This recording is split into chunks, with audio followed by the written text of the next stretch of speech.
Muy buenas tardes a todo el público que nos acompaña por vía digital en esta ocasión. Para mí es un gusto estar con ustedes presentando por parte del Sistema de Apoyos a la Creación y a Proyectos Culturales FONCA, la antología de literatura de la generación 2019-2020 del programa Jóvenes Creadores. Esta antología se presentan los trabajos de becarias y becarios de letras en sus distintos géneros literarios, además de los textos de guión cinematográfico y de dramaturgia. Esta presentación particularmente estará dedicada a dos especialidades, cuento y novela. Quiero resaltar en principio la enorme dedicación, compromiso y esfuerzo que han mostrado las becarias, los becarios de esta generación 2019-2020, especialmente en este año tan complejo. También agradezco el compromiso de las y los tutores, el tiempo que han dedicado a la asesoría y acompañamiento de cada uno de estos jóvenes, pero ya muy talentosos escritores, estamos seguros, serán el referente en materia de literatura nacional del mañana. Llegar hasta este punto es un logro enorme. En principio, llegar con salud.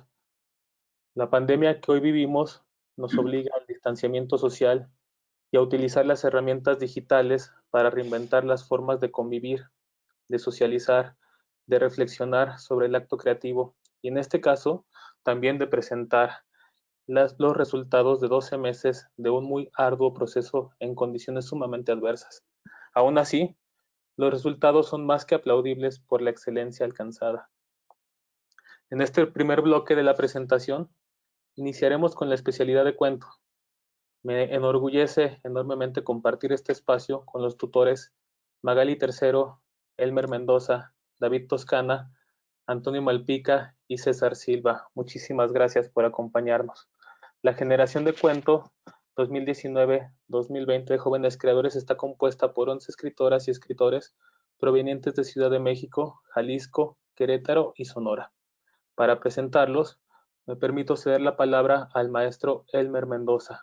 Muchísimas gracias por tu compañía, Elmer. Adelante, por favor. Muchas gracias, Eric. Es un gusto verte. Te ves muy bien. Igualmente. Bueno, quiero recordarles una cosa. Fíjense que acaba de fallecer González Pedrero, que es el creador lo que se llamaba Conacult y que ahora es la Secretaría de Cultura. Y como quiera que sea, él y su esposa concibieron lo que es este programa. Yo creo que agradezcan en el momento que puedan. Y yo creo que este programa que impulsa el FONCA es muy importante, porque incluso yo de mis compañeros tutores, hemos sido cobijados, apoyados por este programa, que es un programa tremendo realmente. Tiene muchísimo que ver con el nivel que ha alcanzado la literatura en los últimos años, y es un nivel que yo creo que ustedes van a mejorar. Hemos estado viendo sus trabajos, trabajando con ustedes, sugiriendo cosas, pero la mayoría de ustedes nos han sorprendido realmente con sus ideas, con sus ideas de temas, pero con sus ideas estéticas también. Entonces creo que es una generación sólida, que cada uno de ustedes de verdad tienen vocación como escritores, tienen vocación para contar historias. Y nada, les toca contarlas, o sea, no permitamos que la literatura mexicana por pereza o por lo que sea baje de nivel. Ahora tiene un gran reconocimiento en el mundo y eso les toca continuarlo a ustedes, porque pues todos quieren saber qué hay de nuevo en la literatura mexicana, y yo creo que el FONCA es realmente un impulso muy importante. Yo todos los días ruego a Dios para que no desaparezca, y ahora que desaparece un montón de cosas, porque realmente es un programa de gran importancia para la formación de artistas, de novelistas y de cuentistas, que es lo que nosotros somos. Eric, de verdad que hemos elegido una auténtica generación, y con los años tú te vas a dar cuenta eh, la, que estos nombres y estas personas que responden esos nombres son los que van a ser la voz en la literatura mexicana en los tiempos que vienen. Y espero que les vaya muy, muy bien. Cuídense mucho. Estoy seguro que así será, querido Elmer. Muchísimas gracias por tus palabras. Por supuesto que todos los programas continuarán, sobre todo este programa tan icónico e importante para la institución que es Jóvenes Creadores.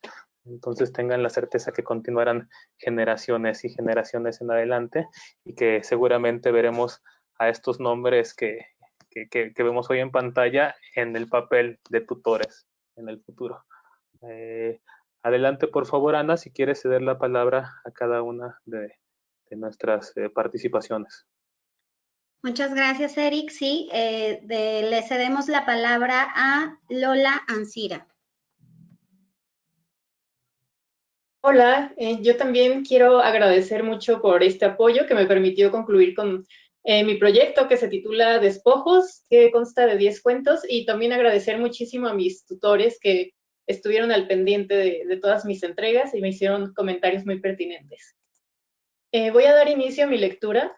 Va a ser un fragmento de el cuento, que también es un fragmento porque es un poco extenso, que pueden encontrar en la antología, y el título es Oficio de Difuntos.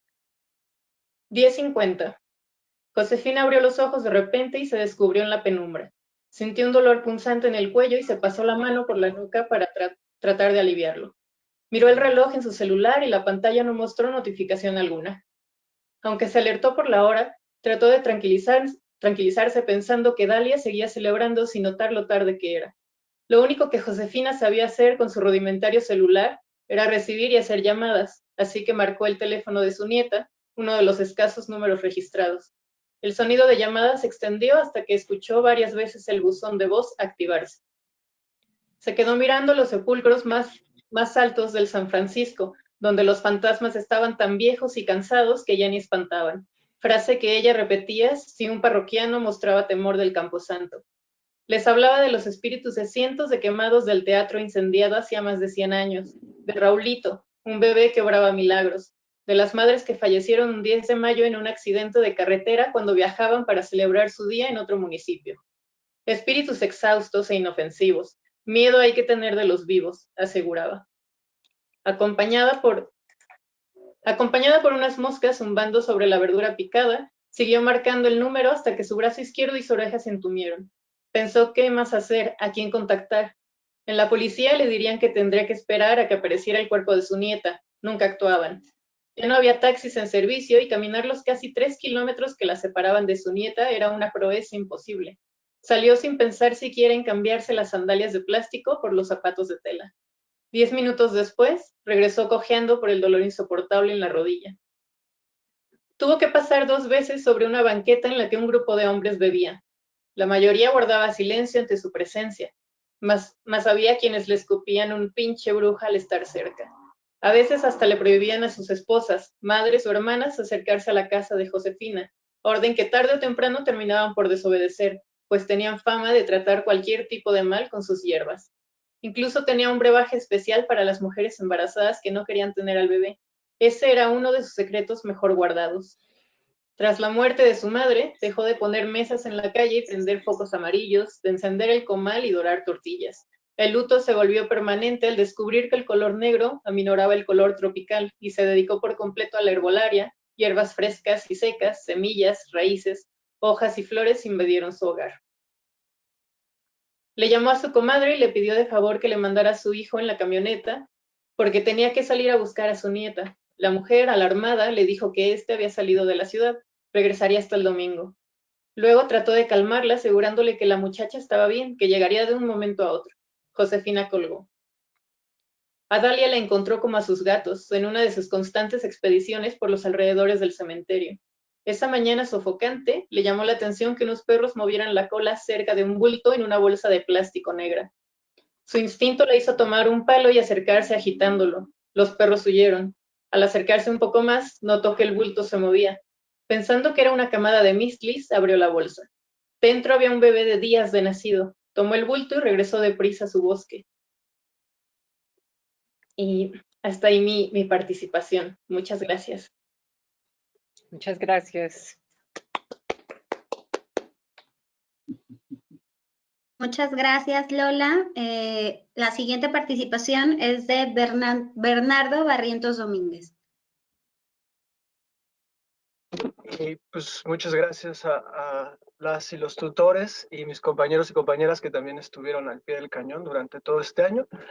Y pues sí, evidentemente súper lindo gozar de un estímulo que reconozcan. Y por ejemplo, en mi caso está súper lindo porque es como para niños con discapacidad.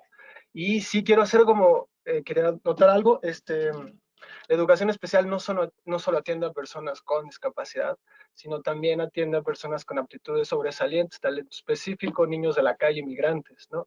Entonces también hubo textos dedicados a estas divinas personas y pues vamos a leer un fragmento igual de Victoria, que es de aptitudes sobresalientes. Tienes que sobresalir, me dijo mamá. Échale ganas, mija, aconsejó papá. Aquí no hay espacio para los mediocres, aclaró mamá. Sí, haz lo que dice tu madre, aclaró papá. Me obligaron a tomar clases de violonchelo porque su lóbulo frontal aseguraba que no había mejor instrumento para destacar. El monóculo fue debido a su locura. Otras rarezas pasaron por su cabeza, como darme un licuado de huevo crudo con boquerones por las mañanas, o llegar al punto de la programación neurolingüística, que es cuando te dicen cosas mientras duermes. Convencidos de que mi educación tendría consecuencias para la sociedad, lo único que me dijeron fue, tienes que sobresalir. Para semejante labor, mamá contaba con 5 hermanas y cada una de ellas tenía presencia de ánimo para encargarse de una clase distinta. Mi tía Elvira siempre estuvo a cargo de la gimnasia hasta que me rompí el brazo y hubo un cambio radical por la natación, una medida de rehabilitación. Mi tía Dolores se decidió por los idiomas, mientras que mi tía Reina mantuvo un pacto conmigo. Si lees un libro en menos de una semana, te compro el siguiente. Y así el siguiente, y así, y así, y así. Otro caso fue mi tía Karen, que siempre tuvo cierta obsesión por los cursos extras de cualquier naturaleza. Claro, en tanto fueran extracurriculares. Por último, mi tía Lourdes eligió ser la madrina de los cursos de actuación. ¿Por qué no? También me enseñó un curso básico de albañilería y otro de confección, aunque estos siempre pertenecieron al reino de los secretos. No me trataban raro y no me sentía fuera de lugar, pero sí tal cual el tripulante de una nave con la responsabilidad de cumplir una agenda estricta. Para ejemplificar, incluso la comida era estricta. Ni un gramo más de perejil, ni un gramo más de chía. Si llegué a tener un perro, fue para desarrollar hábitos de cuidado, no para vincularme de manera afectiva con una mascota. Sin embargo, Chispita siempre fue mucho más que una estrategia o un animal de compañía. Debido a que el costo de mi manutención era elevado, mis buenas calificaciones debían mantener las becas. Para ello, nunca había pausa. Mis alientos eran dedicados a propósitos educativos y a ganar concursos. Fin, modestia aparte, era bastante buena en varios estudios. Solo una vez perdí fue contra una niña que vivía en un campamento improvisado dentro del boro de Xochaca. Sin embargo, no le otorgaron el premio ya que carecía de domicilio fijo. Uy, mi mamá y mis tías fueron a reclamar, se organizaron, se juntaron firmas, armaron un despapalle con pancartas y gente fuera de las oficinas, pero las autoridades se rehusaron a cambiar de opinión o repensar las políticas. Se conoce la necesidad cuando se viene de abajo, alcanzó a mascullar papá antes de salir a trabajar. Para que no existiera pausa alguna, cada mañana era necesario pasar lista a las 5 de la mañana con presidenta mamá en la cocina. Después de un breve examen de conocimientos generales y su petición de alguna extravagancia de John Cage, era el turno de limpiar las heces de Chispitas, barrer el patio, acabar con los desayunos y alistarme al filo de las 6 de la mañana para ir a la escuela. Antes de salir, izaba una bandera en la parte trasera que, obligadamente, era necesario guardar al regreso a casa. Las horas se repartían en rutinas para el desarrollo de un método y disciplina, seguimiento de instrucciones para ir a la escuela, comer, actividades extracurriculares, merendar, tarea y dormir, ignorando el cumplimiento de atender un hogar. La agenda que habían logrado concebir no contemplaba interrupción innecesaria. Nada de amistades o salir a jugar, ¿eh? En pocas palabras, el sábado pertenecía al imperio de los deberes atrasados de la semana y, como la música es celosa, si no la practicas diario, el domingo era una extensión repetitiva de costumbres dedicadas a mis estudios. El problema de que nunca hubiera pausas está en lo dicho. Nada se detiene. El mundo giraba con celeridad y sentía que era mi función hacerlo aún más rápido. Atrapada en una rutina perpetua, nada podía alejarme de los caminos del orden y nada lo hizo hasta mi primer día en las clases de natación. Y fin, lo dejamos ahí. Gracias. Muchas gracias, Bernardo. Cedemos la palabra a Emanuel Bravo Gutiérrez. Hola, buenas tardes. Buenas tardes. Quiero agradecer, al igual que mis compañeros, a la gran tarea que está haciendo el Fondo Nacional para la Cultura y las Artes con los apoyos que nos dan para poder llevar a cabo nuestros proyectos y por todos sus comentarios que realmente fortalecieron y nos alentaron a seguir escribiendo. Mi proyecto se llama Ciudad de Casas Pequeñas. Es una colección de 16 cuentos que conforman una saga familiar que van desde mis bisabuelos hasta mis hermanos y yo, y que retratan de alguna manera la historia, vida y costumbres de mi ciudad, Tehuacán. Y voy a leer un pequeño fragmento de uno de los cuentos que está en la antología que se llama Los perros. Mi madre no quería perros en la casa. Por el contrario, mi padre insistió hasta tener uno. Y así fue como un martes llegó con un cachorro de pastor alemán. Lobito lo llamamos. Al principio me producía desconfianza, no solo el lobito, sino todos los perros con los que me cruzaba. En realidad, no temía los animales en sí, sino sus ladridos, ese sonido que yo era incapaz de entender y de abarcar con el pensamiento. Mi padre detestaba mi fobia, no sabía cómo lidiar con ella, la consideraba impropia y contradictoria de un niño, porque todos los niños aman a los perros y viceversa. Y es que cuando yo tenía 4 años, un perro me persiguió una mañana de sábado por toda la casa. No recuerdo qué raza era, solo que tenía mucho pelo y que era grande, aunque a los 4 años cualquier cosa, ser o evento resulta desmesurado si escapa a tu voluntad. Esa mañana había salido al patio y me encontré con aquel perro que había traído mi abuela y que quizás solo buscaba jugar conmigo, pero yo no lo entendí. Abrió sus fauces, colmillos afilados, ladró. Corrí hacia la casa y escuché cómo sus garras chocaban contra el piso para emprender la carrera. Fui hacia la cocina y doblé hasta mi cuarto. Tomé una sillita a modo de escudo y me trepé a la cama. Él me siguió hasta ahí, grité para que mi madre viniera a salvarme, para que mi padre me auxiliara. Recuerdo también las lágrimas de terror. Después, mi abuela me diría una y otra vez que el perro solo quería que le acariciara el lomo o le arrojara una pelota, pero en ese momento mi cabeza era presa de los ladridos, los colmillos, el torbellino de pelo, las garras arañando la superficie de la silla. Mi abuela escuchó los gritos y sacó al perro de la habitación.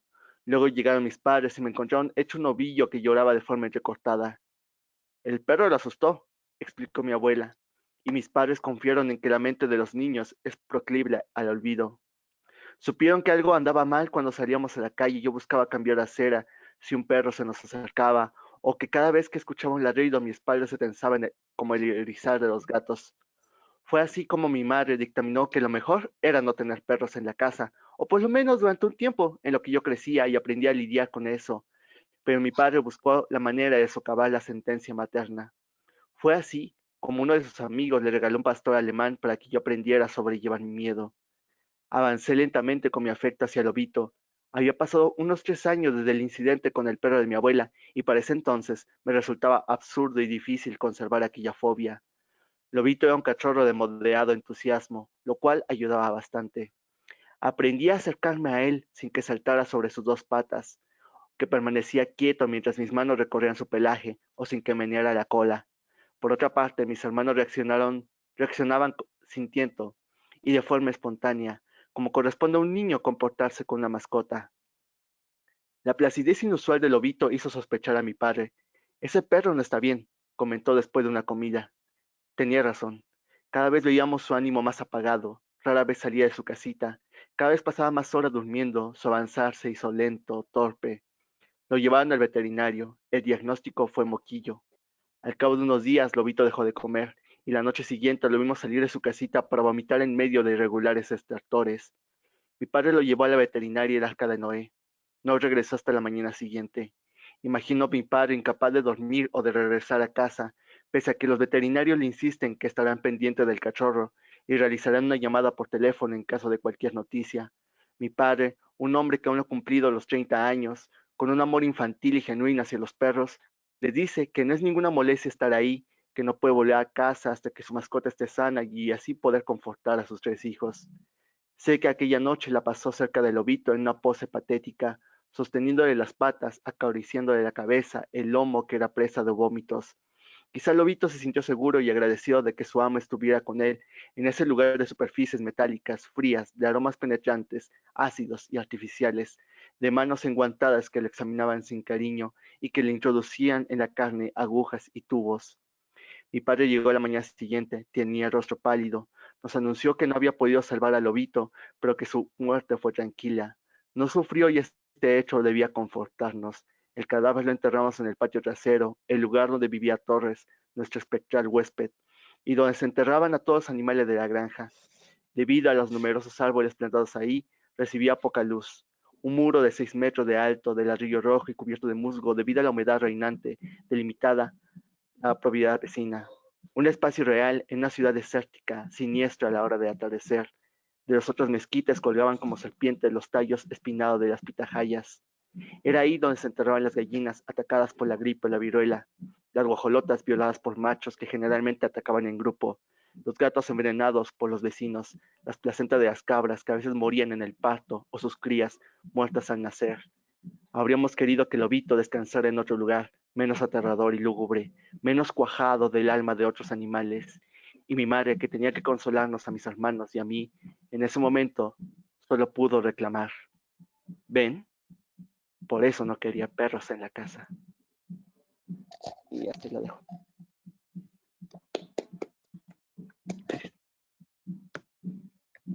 Muchas gracias, Emanuel. Cedemos la palabra a Atzin Capote.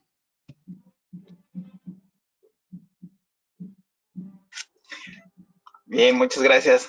Yo soy Atzin Nieto y quiero agradecer a cada uno de mis tutores por los comentarios, sobre todo también por ayudarme a crecer. Siempre fue como uno de mis sueños llegar acá, llegar al FONCA, ser becario FONCA y demostrar sobre todo pues que tenía el material para hacerlo, ¿no? Y en el género al cual me dedico, que es el género policíaco negro. Mi proyecto se llama Esperando audiencia en una noche de primavera, los últimos casos del juez Di en la China del siglo VII, ¿no? Entonces, es una continuación, serían los últimos cuentos ya del detective, del juez Di, aquel detective inmortalizado que escribió, lo crearía Sergio Van Gulik, del cual retomo un poco. Mi cuento se llama La venganza del Ronnie. Tiene un epígrafe que dice: contra el viento del oeste vuelan gansos silvestres en parejas. Al verlos me invade la tristeza. Todas las noches estoy aquí, a la orilla del río, esperando. Los peces pueden, según las tradiciones, traerme mensajes de mi amado a la orilla del río, Xuetao. Faltan 2 horas para que el sol se oculte. Las nubes dibujadas en el cielo anuncian la presencia de una fuerte lluvia, pero la mujer en el puente del arco iris sigue firme como si le hubieran salido raíces desde los muslos hasta el suelo, lo que asemeja una hermosa estatua que vigila y protege el paso entre la ciudad y el exilio. No parece inmutarse ante el torrente que se aproxima. Su rostro escondido debajo del sombrero de paja oculta la mirada de angustia e incertidumbre. La frugal sonrisa se ha ido borrando de sus delgados labios. La acompaña un viejo paraguas de bambú que sostiene con ambas manos como si de una promesa se tratase. No se moverá de ahí hasta que las flores de loto pierdan su olor. Un mes antes, el juez Di decidió salir a caminar aquella noche sin luna. Por fin había escampado y necesitaba no solo estirar las piernas, sino también despejar la mente. Después de resolver el asesinato de su amigo, el maestro del acantilado oriental, 10 meses atrás, la melancolía había anidado en su frágil corazón y no lograba realizar sus actividades de manera normal en el tribunal de cantón. Quizá esa caminata nocturna le ayudaría a conciliar el sueño y encontrar algo de paz. Antes de salir, tomó su espada, dragón de la lluvia, se colocó el sombrero de viaje y ató sus largas barbas. Sin imaginarlo, sus pasos lo llevaron hasta el noroeste de la ciudad, muy cerca de la humilde posada La Felicidad Eterna, que regenteaba el anciano Hirata junto con su esposa. Antes de entrar, notó una forma oscura que se deslizaba a través de la alta hierba gracias al claro de la luna. En un instante la sombra se puso frente a él apuntándole con una hermosa katana. Sorprendido, el juez Di desenvainó su espada y enseguida arremetió contra el desconocido, quien paró el ataque para después contestar con una serie de intempestivos golpes que obligaron al juez Di a retroceder hasta ponerlo contra la pared. ¿Quién demonios eres? ¿Acaso no sabes que soy el presidente de la Corte Metropolitana en China? Espetó el juez Di mientras intentaba recuperar el aliento. Sin embargo, el misterioso personaje parecía no tener intenciones de hablar ni mucho menos de ofrecer tregua alguna, por lo que volvió a atacar al juez Di, quien a pesar de su hábil experiencia con la espada, pronto se vio superado por aquel joven que desprendió un curioso aroma a clavo, canela y pachuli. El estridente sonido de los aceros chocando con vehemencia en esa remota parte de la ciudad era la melodía que armonizaba la noche. Poco a poco los intentos de poder defenderse y contraatacar por parte del juez se iban reduciendo ante el feroz asalto de aquel oscuro ser sin lugar a dudas. Tenía una cosa en mente: matarlo. Maestro, interrumpió a lo lejos una conocida voz. Era el fiel ayudante Mayón, quien corría empuñando en lo alto su inconfundible dao, sujetado por ambas manos.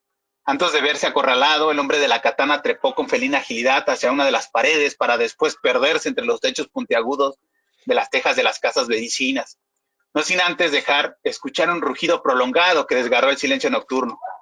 ¿Se encuentra bien, maestro? Fui a buscarlo al tribunal, pero Juan Liang me dijo que lo vio salir hace media hora. Recorrí 3 de los 4 templos que hay en cada una de las ciudades hasta que escuché el sonido de las espadas y me alegro de haber llegado a tiempo. No sé qué hubiera pasado si... Oh, descuida, lo interrumpió el juez, agitando una de sus manos para intentar calmarlo. No es nada. Quiso la buena fortuna que pudiera escuchar sus movimientos desde que salí del tribunal. Al parecer, alguien sigue enojado con mi presencia aquí y desea mandarme a la tierra de los muertos antes de tiempo. Pero, jefe, ¿tiene alguna idea de quién pudo haber sido? No. Al parecer, son muchos enemigos los que desean terminar conmigo. Sin embargo, él es un forastero del norte. Lo sé por las ropas que lleva, pero también usa un perfume muy característico. ¿Lo percibiste? Y bueno, hasta aquí mi participación. Muchas gracias. Muchas gracias, Atsin. Siguiente participación es de Martín García López. Hola, gracias. Bueno, también quiero agradecer a mis tutores por todo su apoyo, por todo este tiempo y la verdad, pues, por haberme dado a mí y a mis compañeros la oportunidad de tener esta beca. O sea, la verdad es que es uno de esos sueños que uno siempre aspira y desea tener, ¿no? Como comentaban hace rato mis compañeros. Y bueno, mi proyecto se tituló Aputanasia y constó de 12 cuentos que hablaban sobre la burocracia, la muerte, la ciencia ficción y la fantasía. Y bueno, les voy a leer mi participación, que está en la antología. El cuento se titula El fantasma de mi abuela. El fantasma de mi abuela. Anoche perdí al fantasma de mi abuela. La saqué a pasear con su correa por el mercado que le gustaba. La aferré a mí para preguntarle si el melón estaba maduro o si le gustaba el olor de las gorditas quemadas. Ella balbuceó mi nombre. El Alzheimer la avanzó aún muerta. Incluso así, su voz me recordaba a mi niñez. Pero, cuando la señora del jitomate me preguntó cómo llevaba lo de mi abuela, fue que la perdí. En ese momento apreté la correa para sentirla más de cerca, pero ya no la escuché. En cambio, sentí la inmensidad de la gente pasando y, entre tumultos, busqué su aroma a cobre, el escalofrío en la espalda de un desconocido, el grito de un recién nacido que mira a un fantasma. Pero ninguna pista me decía por dónde se había ido ni el por qué. Seguí caminando hasta la tarde mientras los vendedores guardaban. La del jitomate me preguntó por qué me veía tan ansioso. No les respondí. Pensé, ¿quién me va a robar al fantasma de mi abuela? Esa noche, en la casa, dije la oración que me había enseñado de niño para traerla, pero no funcionó. Me sentí culpable y me regañé a mí mismo. Pensé, si mi abuela no tuviera Alzheimer, habría regresado a la casa. Pero, ¿y si el fantasma de ella se escapó para dejar de ver telenovelas turcas conmigo? Repetí la oración que mi abuela me había enseñado de niño. A ti clamamos los desterrados hijos de Eva. Suspiramos, suspirando, gimiendo y llorando en este valle de lágrimas. Ea pues, Señora, abogada nuestra. Vuelva a nosotros esos sus ojos misericordiosos, y después de este destierro muéstranos el fruto bendito de tu vientre, oh clemente, oh piadosa, oh dulce madre mía. Recordé cuando ella pasaba sus manos callosas por mis brazos y me pedía que orara hasta quedarme dormido. Mi abuela no había escapado. ¿Por qué me habría abandonado si había decidido amarrarse a mi lado? No, seguramente el Alzheimer la hacía vagar de calle en calle buscándome. Empecé a salir durante las noches para encontrarla. En estos recorridos hallé fantasmas a los que les describía mi abuela, pero la mayoría negaron conocerla. Los pocos que lo afirmaron me dirigieron a otros fantasmas. Fue hasta la quinta noche, cerca del mercado, diciendo el verso, vuelve a nosotros estos, tus ojos misericordiosos, que escuché a mi abuela completar la oración al otro lado de la calle. Corrí para amarrarla y no perderla, pero al acercarme, un niño gritó que me detuviera. Me apresuré. Me apresuré a decir que ella era mía. Mi abuela balbuceó mi nombre y el niño y yo respondimos al mismo tiempo. ¿Mande? Regresé a la casa dispuesto a beber hasta quedarme dormido. Recordé cómo mi abuela limpiaba mis uñas con un alfiler antes de entrar al kinder. Imaginé que ahora le hacía lo mismo a otro niño y ahí, en medio de la sala, pensé en asesinarlo. A la mañana siguiente, con dolor de cabeza, fui a buscarlo al mercado. Lo encontré en la banqueta con mi abuela. Dijo una vez más que ella era mía. Le pedí que me la intercambiara. Le mostré un Godzilla al que le faltaba una garra, un Transformer sin cabeza, un equipo de luchadores quemados, una Barbie sin cabello. El niño tomó una pistola láser, me apuntó con ella y disparó. No aceptó. No me quedó de otra que abofetearlo. Le coloqué la correa a mi abuela, no dejó de llorar y yo la jalé por la avenida mientras el niño gritaba. Ya en la casa, con mi abuela, el olor a cobre era lo que menos me molestaba. La veía todas las noches, intentando traspasar la pared.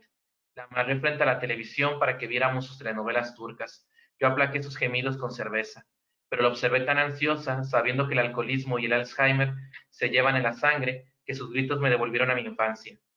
Decidí soltarla. Ella se quedó como un perro que no sabe si correr o quedarse. La dejé sola para que decidiera. Me acosté en la cama, sentí las manos de mi abuela sobre mi rostro como las patas de un gato. Aguanté la respiración para fingir mi muerte. Mi abuela salió traspasando la pared.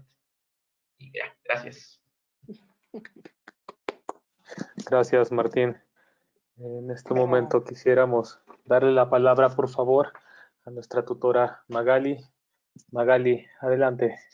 Con mucho gusto, querido Eric. Gracias. Gracias, Magali. Bueno, pues a mí me da mucho gusto, a pesar de las circunstancias, estar presente en esta presentación virtual de, pues de una antología tan sólida. No la he leído toda, aunque ya leí no solamente la disciplina de cuento, también la de ensayo crítico, pero pienso que cuento quedó particularmente sólido, les digo, no he leído lo demás, y me ha dado un gusto enorme ver a tanta gente joven con tanto oficio, con tantas lecturas detrás que son evidentes en la manera de escribir. Me da mucho gusto también ver, por ejemplo, a Tzin, que entregó 14 cuentos al final, y ver lo bien que se movió ya para su tercer informe. Bueno, Selene con su cuento Guerrillera, en fin, les iba a mencionar hacer una mención sobre los temas de cada cuento, pero creo que no es necesario porque ya estamos en ello. Y solamente para terminar y permitir que sigan ustedes leyendo, les voy a leer un pequeño fragmento del prólogo, del que realmente el querido Elmer es el más responsable de este excelente prólogo para cuento. Y quiero leerlo, este pequeño fragmento, porque realmente estoy de acuerdo y me emociona esta antología, me emociona esta labor de todas ustedes. Los felicito de verdad. Y bueno, la parte final del prólogo dice: una generación en formación es una papa caliente, un atado de sueños con que construirán y proyectarán el futuro literario. Ese futuro es un cuento del cuento, que cuenta un cuento, que lo escribe. Serán testigos de una época muy tortuosa. Por eso los tutores sugieren no retardar el desarrollo de estos jóvenes escritores. México tiene una enorme crisis de salud y económica, una calamidad. Entonces, no permitamos que se genere una crisis estética. Ustedes, escritores de jóvenes creadores, son el fénix, los testigos que contarán lo que tuvo que pasar para que este país ubicara su nuevo destino. Que digan: nunca una generación de escritores expresó tan bien momentos tan aciagos de la historia. Desde luego, con gran habilidad y una notable vocación artística. Felicidades.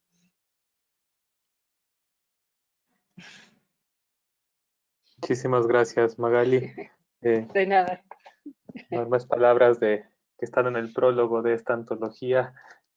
Gracias, Elmer, por esas palabras. Continuamos con la presentación. Ana, por favor. Sí, claro. Cedemos la palabra a Selene Carolina Ramírez García.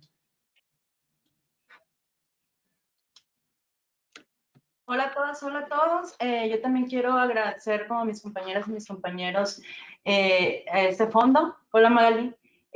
A Jóvenes Creadores, al FONCA, a mi tutora y a mis tutores.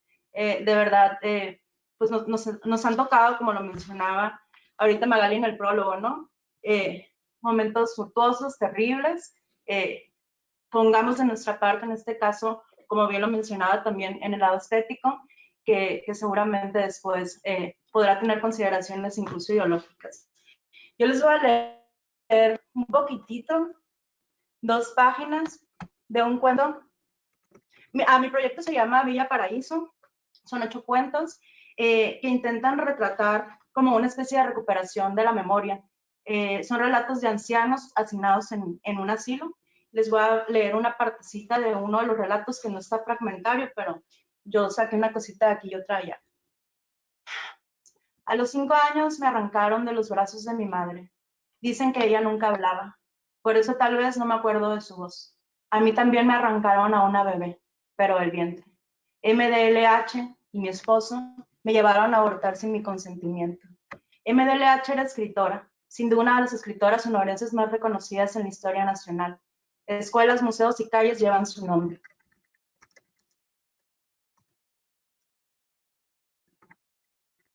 Perdón, voy a empezar de aquí. MDL nunca la apreció. Siempre le recriminaba a su hijo que se había casado con una pendeja. Se burlaba de Ana María cuando se caía al caminar. Casi no comía y por eso siempre se encontraba débil. Nadie quiere comer cuando es infeliz. La comida trae consigo un acto de felicidad añadido. La depresión casi nunca admite el alimento. Cuando le quitaron a su hija ni el agua podía probar. La subieron al carro y la llevaron a una casa de paredes húmedas. Apenas tenía 2 meses de retraso. Ese día le dijo a Fernando que tendrían a su tercer bebé. 1 hora después, habían llegado al inmueble mohoso. No recuerda nada porque le suministraban anestesia general. Despertó con un vacío en el cuerpo. Todo el camino se mantuvo callada. Los próximos meses parecía que había perdido la facultad de hablar. Catatonia, síndrome neuropsiquiátrico caracterizado por anormalidades motoras que se presentan en asociación con alteraciones en la conciencia, el afecto y el pensamiento. Sus manifestaciones motoras incluyen el mutismo, suspensión inconsciente del habla. Nada queda por decir cuando te sacan el corazón por la vulva. Al llegar al departamento la dejaron sola con sus 2 hijos vivos y sola con su hija inexistente. No existir es igual a no ser, a nunca haber sido. Ella hubiera querido que su hija fuera.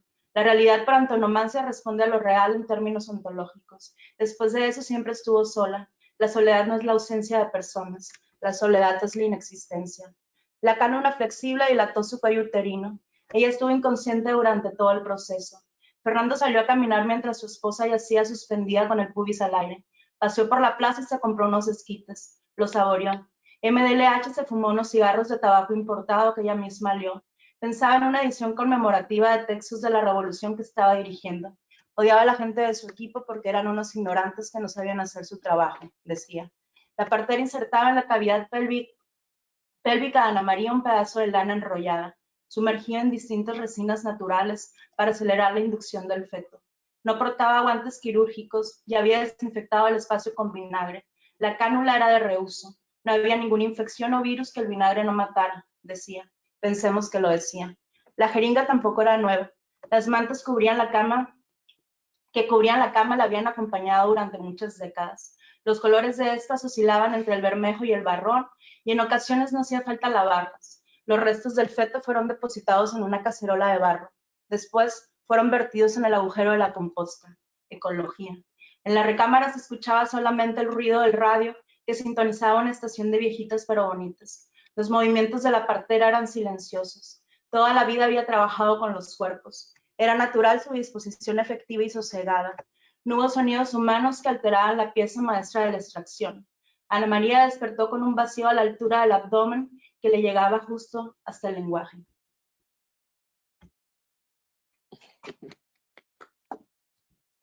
Gracias. Muchas gracias, Elene. Cedemos la palabra a Fernando Jiménez, que lo tenemos vía telefónica. Adelante, Fernando. Buen día, mi nombre es Fernando Jiménez. Soy becario de Jóvenes Creadores de la especialidad de cuento de la disciplina de letras. Este año desarrollé el proyecto Enciclopedia Humana del Chango y voy a leerles un fragmento del cuento titulado Recientes hallazgos en la historia del fútbol. 435 después de Cristo. El Imperio Románico, gobernado por Bebeto, sufrió los atroces y despiadados saqueos de Axila, el único, líder de la tribu de los únicos, hombre irascible, estratega brillante, corto de estatura y barrigón vigoroso, un ente indescifrable que logró poner contra las cuerdas a uno de los imperios más grandes de la historia. Rivaldo, el historiador, asegura que los guerreros destacaron gracias a sus vertiginosas tácticas de guerrilla, su destreza como jinetes, el manejo virtuoso del arco y una portentosa voluntad para destruir ciudades. Existe un consenso universal en que Axila fue, al mismo tiempo, uno de los generales más inteligentes y uno de los más sanguinarios de la antigüedad. Basta con mencionar su ataque a la ciudad de Melcocha, donde tomó un total de 20.000 vidas, incluidos ancianos, mujeres, niños y cachorritos. En los 30 años que duró su imperio, tras diferentes expediciones y masacres, le robaron al imperio de Romaria un total de 2 toneladas de oro. Pero, entre esta historia de acero, ilícitos y desmembramientos, un detalle había permanecido oculto a los historiadores. De acuerdo a Ronaldo Nazario de Lima, un notable revisionista del periodo bebético del imperio, fueron los únicos quienes, a través de sus prácticas militares, hicieron hallazgos en materia de actividad física y recreación que, poco a poco, terminarían por convertirse en el fenómeno que hoy llamamos balompié. El balón. Axila, contratado como mercenario por Bebeto a través de Sico, uno de sus generales de confianza, se pensaba que mientras más cerca tuviera Axila, menos peligros correrían de ser saqueados por su ejército, atacó el Valle del Ahorcado, un pequeño poblado donde curiosamente nadie había muerto de esa manera. La operación daría inicio el martes 15 de junio a las 8 de la noche y, valga mencionar, Axila era una persona muy puntual cuando de trabajo se trataba. Por lo tanto, un retraso de 15 minutos a causa de que uno de sus hombres había olvidado el estandarte en el campamento y tuvo que regresar por él, lo ejecutaron esa misma noche, hizo que el mal humor con el que llevó a cabo el ataque fuera un tanto atípico.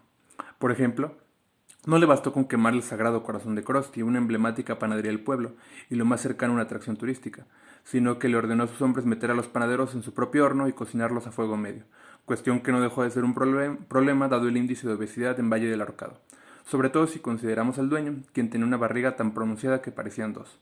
Lo trataron de meter de lado, de cabeza, los brazos primero y nada. Pensaron en introducirlo por partes, pero Axila había ordenado que fuera quemado vivo. Así que Chamorro, uno de sus guerreros predilectos, le quebró las 4 extremidades y, como si doblara un abrigo, lo compactó lo más que pudo y lo metió como si escurriera una almohada a través de una chimenea. La marcha de los únicos parecía destrozar los adoquines. Fuego, gritos, llanto, niños llamando a sus padres, padres llamando a sus hijos. Cerca de las 10 de la mañana, con más de la mitad del pueblo arrasado, las campanas de la catedral de Santo Nicasio del Tigre, patrono de los sonámbulos, repicaron furiosas. Se trataba del cardenal Alessandro del Piero, quien pasaba su primera noche en Valle del Ahorcado, solo de visita, para probar el pan que tanto le habían recomendado en el seminario. Muchas gracias. Muchas gracias, Fernando. Cedo la palabra a Aniela Rodríguez.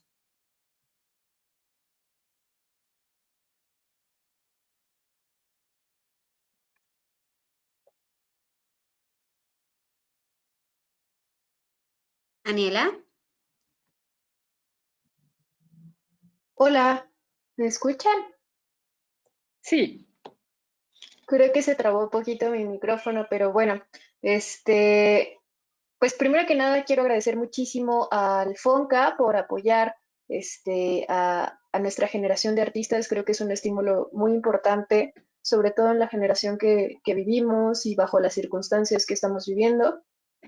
Agradezco todo el apoyo de ustedes como funcionarios y también agradezco muchísimo a nuestros tutores, David, César, Elmer, Magali, Toño, que han hecho una labor fantástica. Sus comentarios nos han servido muchísimo.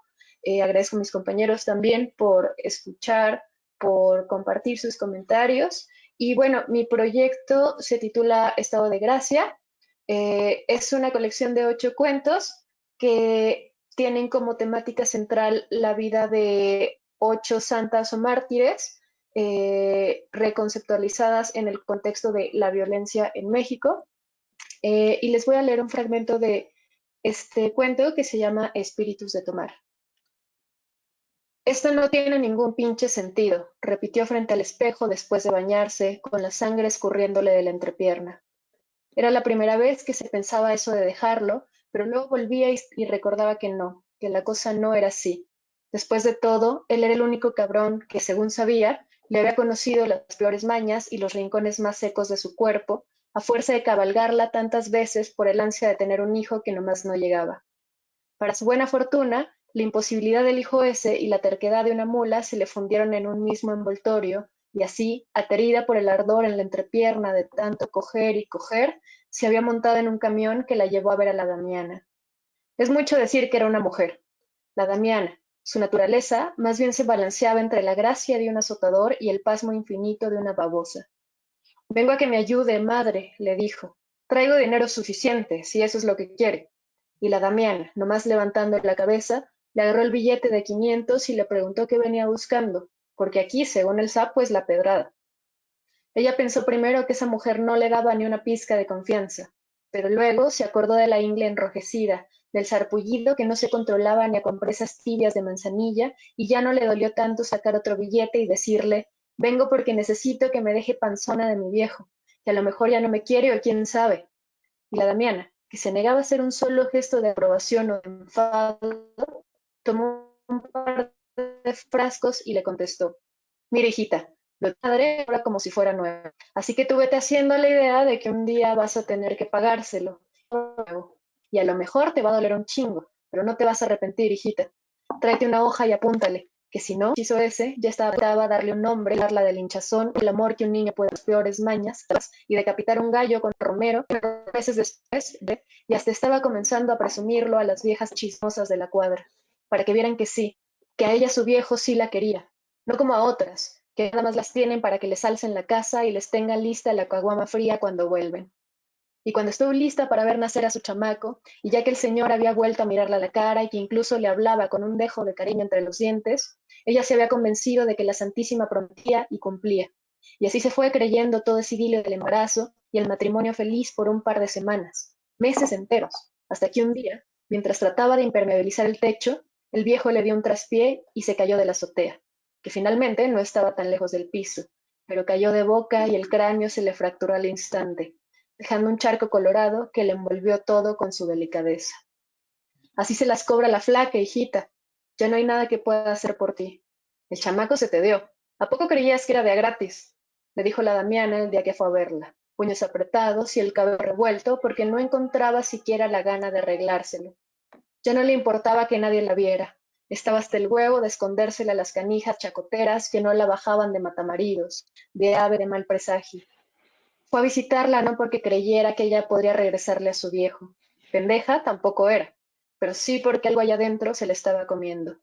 Esa necesidad de ver cómo funcionaba la chingadeza de la flaca, y por qué cobraba tan de chingadazo, y cómo se le llegaba a conocer de cerca.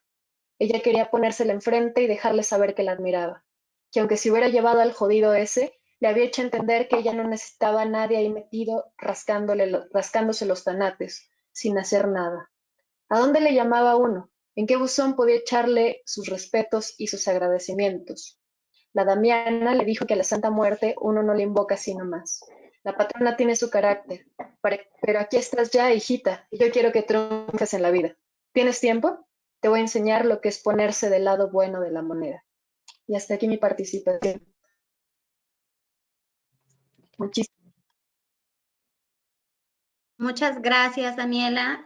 Seguimos con la participación de Krishna Sánchez.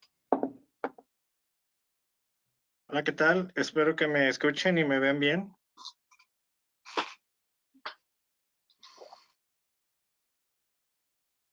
Bueno, yo reitero lo mismo que mis compañeros, un agradecimiento tanto a los tutores como al programa FONCA. Yo les voy a leer un fragmento de uno de los cuentos incluidos en este proyecto, que es un volumen de 10 cuentos de ciencia ficción. El del día de hoy se llama Muros Transparentes. Jeremiah despertó boca arriba. Lo primero que vio a través del policarbonato fue a la pareja del piso superior teniendo sexo.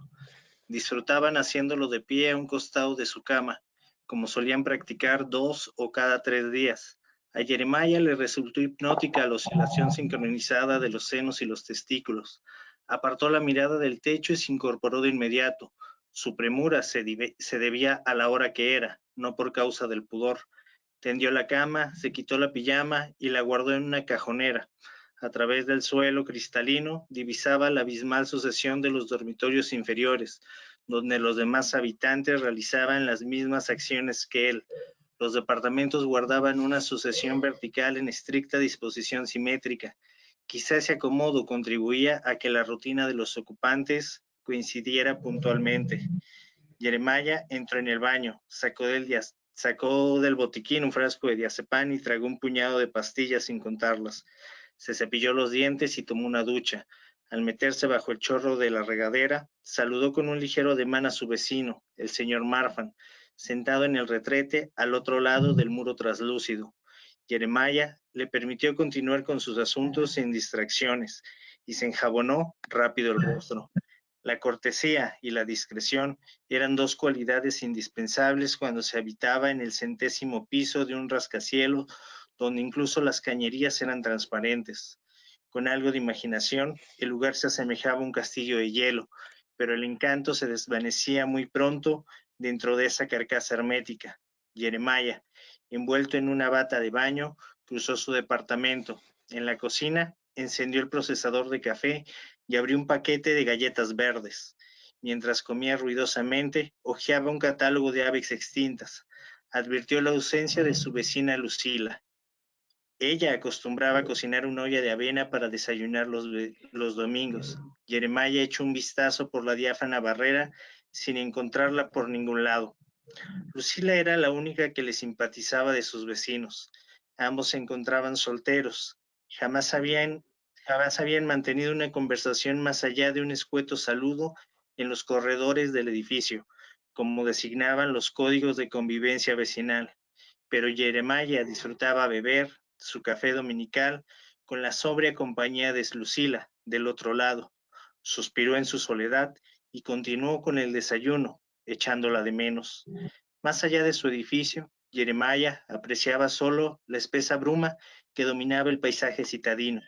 Ni siquiera diferenciaba los rascacielos de enfrente, engullidos por un perpetuo crepúsculo de smog turbio y grisáceo.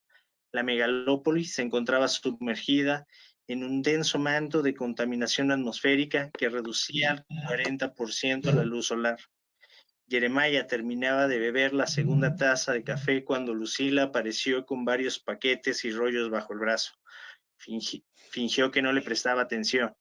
Llenó de nuevo su taza y siguió pasando las hojas del catálogo.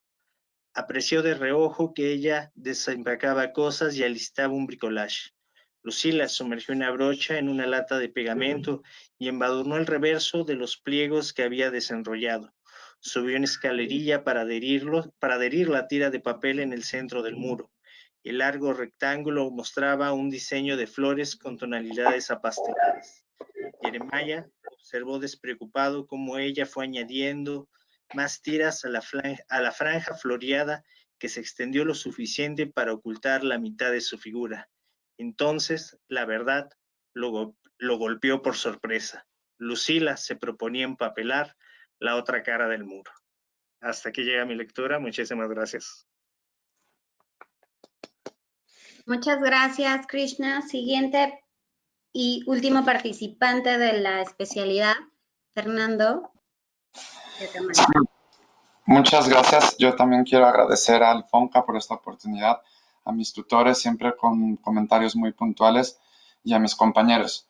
Mi proyecto se llama San Miguel de la Costa y bueno, fueron 8 cuentos en los que construí un pueblo que está en México. Me interesaba mucho que fuera en México, pero no se sabe dónde y traté de meterme lo más que pude, sobre todo en las creencias del pueblo. Construí su virgen, su dios y meterme también como más en el mundo interno de los personajes. El cuento que voy a leer está en la antología que se llama Disparo.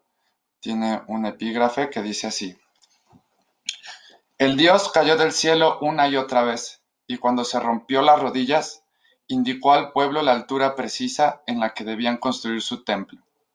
Es una creencia popular sobre el dios roto de San Miguel de la Costa. Desnudo sobre el colchón, me pierdo al no encontrar tu calor ni tu esencia malva, Aurora. Solo quedó mi olor a semen y a sudor. Los rayos del amanecer atraviesan la ventana e iluminan la silla de madera donde está la pistola con la que hoy te mataré, Aurora.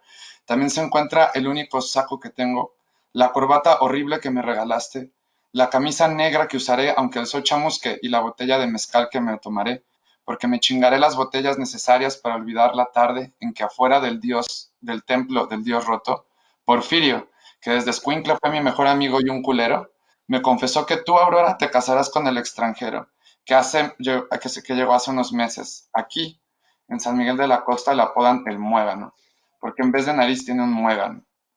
Yo sé que Porfirio le andaba por contármelo de tu chingadera, Aurora, porque como un buen culero que es, le hacen felices las desgracias ajenas. Me lo encontré saliendo del templo. Como de costumbre, llevaba el bigote tupido, la camisa desabrochada. El sol brillaba en su piel y en el arete dorado que cuelga de su oreja izquierda. ¿Sabes que Aurora se casará con el muégano? Arqueó las cejas de azotador. Pensé que era otra de sus pendejadas, porque él es de los que habla más con pendejadas. Su boda será aquí en el templo del dios roto dentro de un mes. Conozco a ese cabrón y en su mirada descubrí la verdad. La sangre golpeó mi pecho como el aguardiente cuando uno se extravía en la noche. Las nubes se metieron a mis ojos, eso sentí y me desplomé de rodillas. Solo en San Miguel de la Costa existe un dios roto que se encuentra hasta debajo de las piedras. Eso yo creía como todos los hombres del pueblo hasta que me contaron tu chingadera, Aurora. Y al rezar de rodillas, allá fuera del templo, escapó humo por mi boca. El amanecer ilumina la pistola como un sol diminuto. Y sabes, Aurora, que yo no soy de los hombres que se arreglan los problemas a balazos. Bueno, solo disparé la vez que una serpiente dorada salió del mar y como un relámpago se arrastró hacia nosotros. Abrió su hocico en el que podían caber mis pesadillas. También disparé la madrugada que Porfirio y yo nos pusimos hasta la madre. Él me amenazó porque no quería que lo dejara en la fiesta para irme contigo. Volví a disparar aquella noche que nos acabamos la botella de mezcal y tú, Aurora, me dijiste que el baile del dios roto te aburría, porque la gente chupaba para acabar estúpida y además preferías las cumbias y no las rancheras. Me llevaste al mar que en mi borrachera me pareció la lengua de un toro. Tu costumbre era decirme secretos al oído y te acercaste. Dispara hacia el mar. Sentí tu mano en mi pecho y yo apunté al horizonte. ¿Qué sentido tiene una bala perdida?, le dije. Deslizaste tu mano por mi vientre hasta llegar a mi verga. Dispara. El sonido de la bala me ensordeció. La noche y el mar fueron la misma marea. Los cohetes del dios roto iluminaron la noche y regresaste al baile. Enterré mis pies en la arena y sé que no fue por el aguardiente, pero sentí que al disparar algo entre nosotros se acabó. No habrá otro hombre que recuerde tus palabras como yo. Yo hago de tu nombre un conjuro. ¿Quién se duerme llevándote en el pensamiento, pinche Aurora? ¿Qué le habrás visto al muégano además de la nariz picada? Me obsesioné con encontrar una respuesta y la obtuve entre meados, alcohol y música, en la alegría. Porfirio bebía conmigo y me decía no sé qué chismes, hasta que entró el muégano acompañado por una morena que tenía el rostro como de cartón. Aurora, ¿qué le habrá visto a ese güey? Es feo como la chingada. Es más feo que tú, Porfirio. La verga. Dicen que la nariz del muégano es proporcional al ancho de su verga. Porfirio, desde hace más de 20 años me tenía hasta la madre, pero me seguía juntando con él porque los pendejos me reconfortan. ¿Y por una verga puedes mandar a la chingada un amor curado en años? Pedí otra caguama. No sé por qué esa noche preferí cerveza. Porfirio prendió el cigarro al revés. El muégano bebía mezcal como té por ocho. La mujer, cara de cartón, se le acercó para decirle algo al oído y pensé que en cualquier momento lo besaría. Quería que lo hiciera. Obvio, cabrón. La verga es la verga. Y por el pedazo de medio chile del muégano cualquiera se abre. Y como Porfirio es medio maricón, pues entonces le creí. El muégano se levantó de su asiento. Yo tomé mi caguama y lo seguí. En la rocola sonó, no volveré, te lo juro por Dios que me mira. El baño estaba vacío. Entre machos se orina a cierta distancia. Si hay migitorio se deja uno vacío. En tuburios como la alegría, donde solo hay una tarja a punto de caerse, también se respeta el espacio. Pero esa vez no lo hice. Orinamos frente a esa pared con rayones de puchas y pitos y sueños cachondos. El muégano se sacó la verga. Era una bala con escamas. Yo también me la saqué. Su meada salió en un chorro espeso. Una cucaracha blanca se atravesó y la oriné sosteniendo la caguama con una mano. La bala del muégano seguía aún meando. Sus escamas se hincharon, y cuando la tenía bien parada me miró a los ojos. No logré ahogar la cucaracha, y cuando acabé de orinar le quebré una caguama en la cabeza. La serpiente dorada, como un relámpago, salió del mar para meterse en mis sueños. Se arrastró entre mis piernas, se deslizó sobre mi sexo herido por sus escamas. Reptó hasta mi cuello y desplegó su hocico. Sus colmillos erosionan mi piel y en mi oído escuché tu voz, Aurora. Dijiste que me querías y desperté cuando se me acabó el aire. Gracias. Muchas gracias, Fernando. Gracias por todas las participaciones de mi parte. Reitero mi agradecimiento y admiración tanto a tutores como becarias y becarios de esta especialidad. Antes de pasar al siguiente bloque, quisiera darle la palabra a Toño para unas palabras de cierre. Por favor, Toño.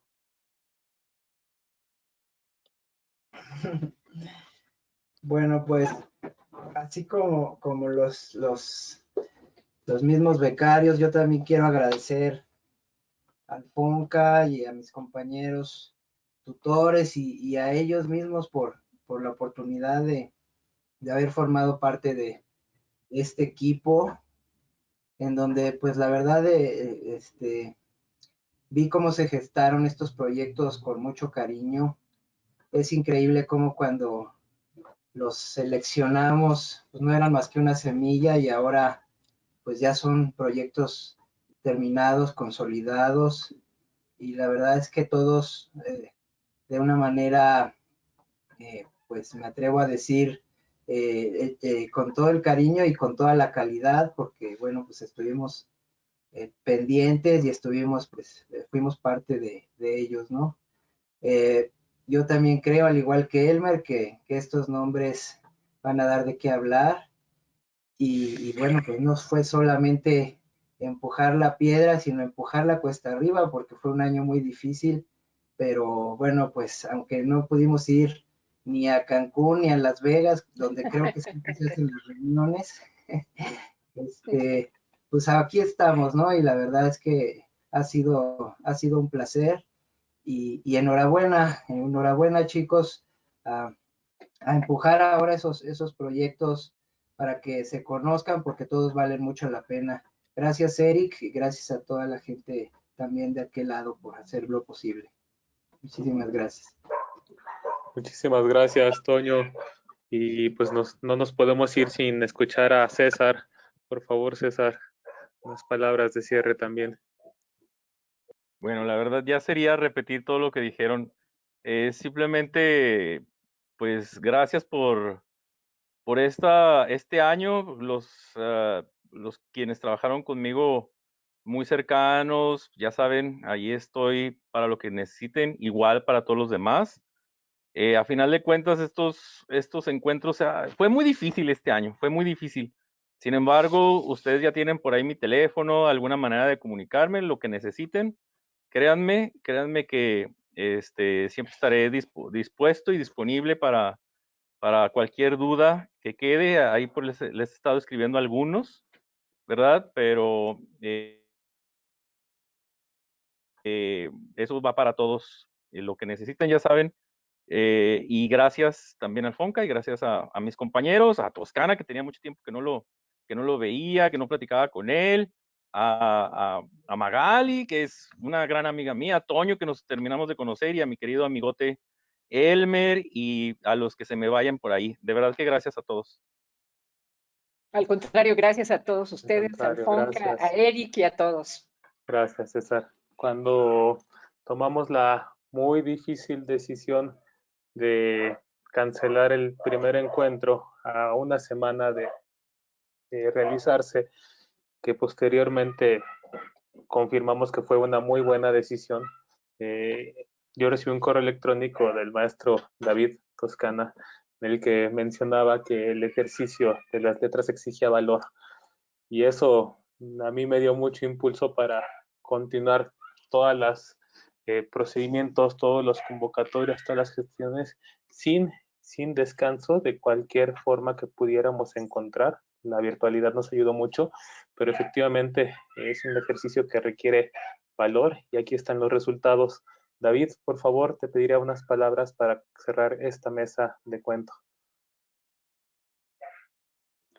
Pues nada, también con mucho gusto de estar aquí o allá, que no sabemos dónde estamos, de haberlos conocido, así sea de manera virtual.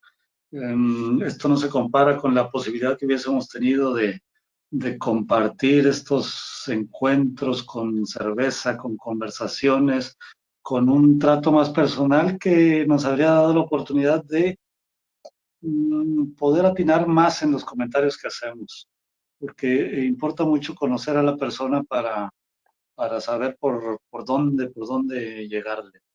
Entonces, pues así sea a distancia, me dio gusto participar en esto.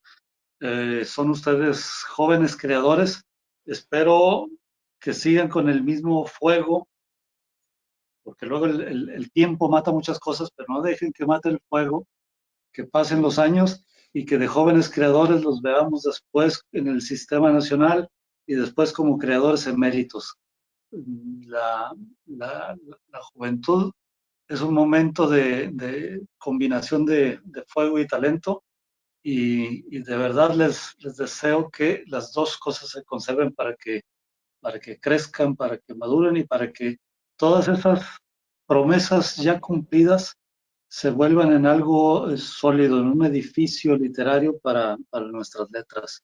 Entonces les mando abrazo, les mando beso, y ya saben que por acá estamos para lo que se ofrezca. Gracias, pues aplauso para toda esta generación. Mis felicitaciones. Y continuamos con el bloque de novela. Les pediría a todos los compañeros de cuento si pueden cerrar sus cámaras, y a los compañeros de novela si pueden activar las mismas para que nos acompañen en esta sala virtual.